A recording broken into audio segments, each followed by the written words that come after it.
The Postmaster's Dead Letters by Ruben White. Scrambled Wisdom Series, Luminal Discourse. I was not supposed to be in Alamogordo that night. No man with a warrant breathing behind him and a horse half-lame on a bad shoe was supposed to be anywhere near a burning building. But there I stood, William H. Bonney, most wanted in the territory of New Mexico, watching the post office on Vine Street fold into itself like a letter that never wanted to be found. And inside that fire, I heard him, a voice, reading aloud. I, the smoke that speaks. The roof had gone first. The walls were still standing stubborn, the way bad men and bad memories tend to be, and through a gap where the door used to hang, I saw him. Old Clement Dre, postmaster of 31 years, sitting on a three-legged stool in the center of that hellmouth, surrounded by iron postal trays, each one stuffed with envelopes brown as dead skin. He was not on fire. He should have been. He was reading. To Miss Callie Hodge of Roswell, he announced, calm as a preacher on a full stomach. From a Mr. Jerome Leach. Dated April the 3rd, 1862. He cleared his throat. I would die before I let another season pass without telling you. The fire crackled. He turned the page. I stepped through the doorway.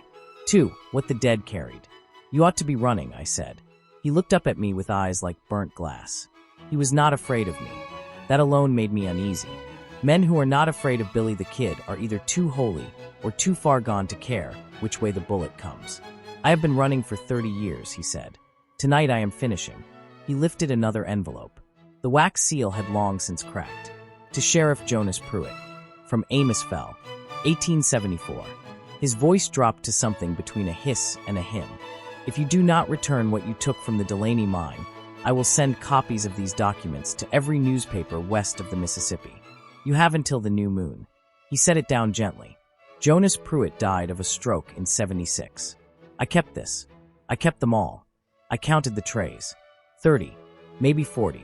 A life's worth of other people's silences. There's a map in there, he said, and pointed to a tray near my boots.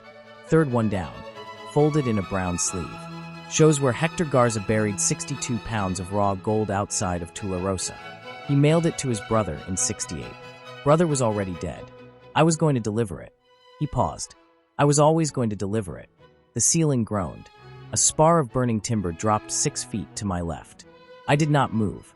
Neither did he. 3. The opaline inversion. Opaline, they call it a glass that holds color but gives none back. It swallows the light of everything it touches. That was what Clement Dre had become. He had swallowed 30 years of other people's light. Their grief, their threats, their hunger, their gold. And now he was giving it back to the fire, letter by letter, word by word, as if absolution only moved in one direction. Outward, through sound, through air, through the ears of a wanted outlaw with soot on his face and no place left to be. Why didn't you deliver them? I asked. He was quiet long enough that I thought the smoke had gotten into him. Because, he finally said, when you deliver a letter it's gone. And then you're alone again. And this was the loneliest post in the territory.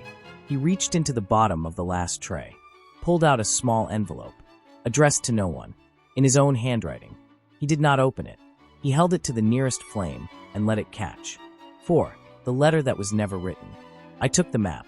I am not going to pretend I didn't. Gold is gold, and the territory owes me something for the inconvenience of existing inside it. But I stood there another minute while Clement Dre read the last 3 letters aloud, a mother's apology to a son she gave away. A soldier's prayer mailed home from a battle he did not survive. A young woman's description of the color of the sky in Messia on the day she decided to live. He read each one like it was scripture. Maybe it was. The wall behind him buckled. I said, "Get up, old man." He looked at me. He looked at the trays. "They're delivered," he said. Somebody heard them. I pulled him up by the collar and walked him out through the gap in the wall. We stood in the street and watched the Alamogordo post office finish becoming ash. Behind us, the town was starting to wake, lanterns in windows, dogs barking, the shape of a deputy on horseback 2 blocks east. I let go of Clement Dre. I went north. Coda. They say Billy the Kid was shot dead in Fort Sumner, July of 1881. Maybe so. But I want you to consider this. Somewhere in the hills above Tularosa, there is a man who once stood inside a burning building and listened to a postmaster read the confessions of an entire county to an audience of 1. That man heard every letter. And he was not for those few minutes a wanted man. He was just a man who had something to read aloud to himself. End. Ruben White, Scrambled Wisdom Series, Luminal Discourse.